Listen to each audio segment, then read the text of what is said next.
ครับวันนี้ผมมาที่วัดอาวุธนะครับวิสิตารามนะครับนี่ครับมาไหว้แม่ชีครับผมเดี๋ยวเข้าไปดูข้างในนะครับครับเดี๋ยวพาไปข้างในนะครับตึ๊ดข้างบนครับต้องถอดรองเท้าครับนี่ครับจุดที่ไหว้นี่ครับเวลาเปิดนะครับเวลาปิด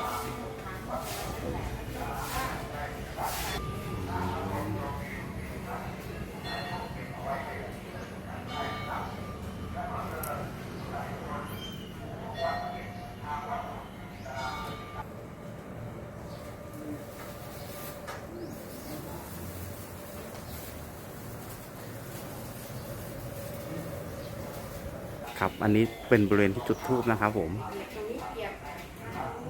จุดธูปนะครับนี่มีธูปให้